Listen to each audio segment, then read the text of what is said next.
Oh, and I think the rain is starting, and my wonderful dad is outside building our front porch.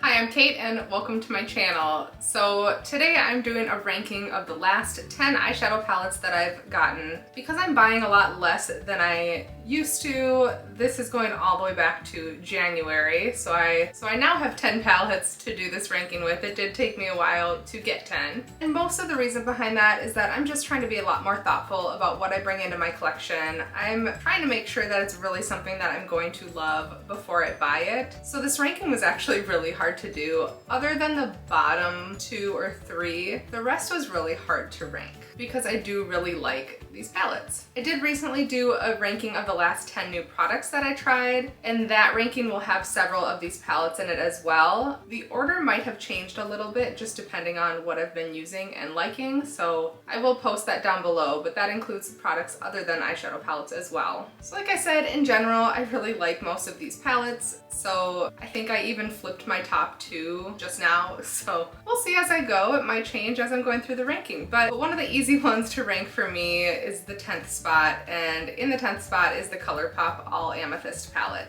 I don't even know why I picked this up. I mean, it does have some really pretty shimmers. I feel like the mattes are really dull in this palette. I don't love it. I really like the Super Shock that I got along with this palette. That I use a lot. It's beautiful. It ranked much higher than the palette in my last ranking. But I just don't love this palette. I only used it once.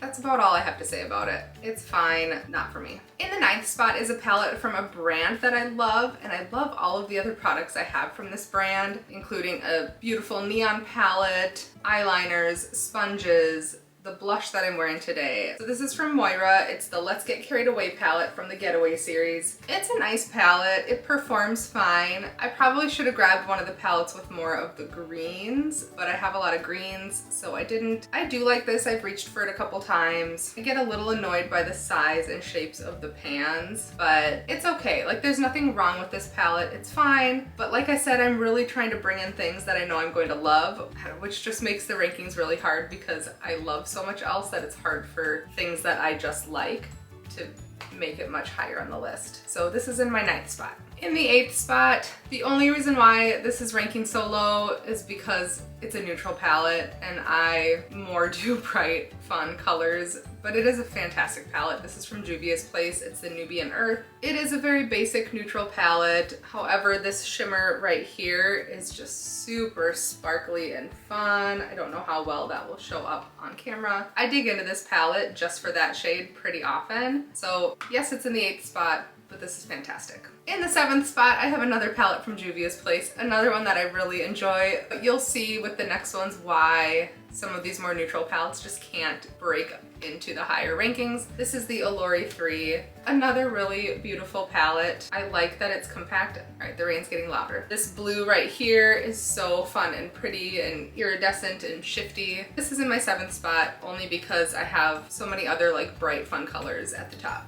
In the 6th spot, one of my all-time favorite brands for eyeshadow is from Nomad. This is the Whistler palette. I did get this gifted to me from the brand and I love it. I've done quite a few looks with this. On my spring break trip to Arizona, I brought this with. I love the colorful mattes. The shimmers are beautiful. This is just a beautiful palette. In my 5th spot, I have a palette from a brand new brand, and it is from Fantasy Cosmetica. This is the Druid palette. I think this is a fantastic first launch for a brand. This palette performs beautifully. I know I'm going to get a lot more use out of this in the fall. The colors right now just don't make me want to reach for it, but it performs beautifully. I do have a video using this palette, actually quite a few palettes in this ranking I have videos on, and I will link them all below. But this is fantastic. There's a couple multi-chromes in here. This is just great. All right, we've made it to the top 4, and this is where the ranking gets really tricky, and I've changed it around several times, so I need to just stick to my ranking at this point because they could go into different spots every other day and it would still be accurate to what I feel about them. In the 4th spot from Black Moxie, this is the Boundless Bloom palette. This is a collaboration with Pixie Glow. I do have a broken shadow, so I just have to open it carefully. This is beautiful. If you've followed my channel at all, you know that I love Black Moxie as a brand. I have several palettes, many singles. It's a wonderful brand. and this palette is beautiful. The mattes are just super rich and pigmented. The shimmers are really fun. You have a really cool multi-chrome up here. You have this really pretty iridescent shade. This is just a beautiful palette. In my third spot, I have another palette from Nomad. This is the Paradise Islands palette. I didn't think I was gonna like this palette as much as I do. I have dipped into this so many times. It looks like it would be like fairly light and kind of pastel-y, but these shadows are super impactful. I love this palette. I love the greens in here. The blues are really fun. I just don't have anything else to say. This is just a beautiful palette. All right, in these next two palettes, I keep going back and forth on which one is number one, which one is number two, because they're both beautiful. So I decided to factor in a few other things, just like availability and price, value. I don't know what I'm talking about. For today, in the number two spot, I have the Glamanatrix Nocturnal palette. I love this palette. This color story is everything. It is beautiful. This is another palette that I know I'm going to get more use out of in the fall. It very much is a palette that crosses like spring to fall. Not as much summer for me, but performance-wise, this palette is beautiful. The mattes are fantastic. The shimmers are super special and beautiful. Like all of Glamanatrix shadows, this is beautiful. I'm so happy to have this. And in my number one spot, it is what I'm wearing on my eyes today. Can you figure it out? It is from Cosmic Brushes. This is the Serenity palette. Now, I was so torn between this and the Glamanatrix palette for number one when I was trying to decide what I would dip into today, knowing that I wanted to use the top choice on my eyes.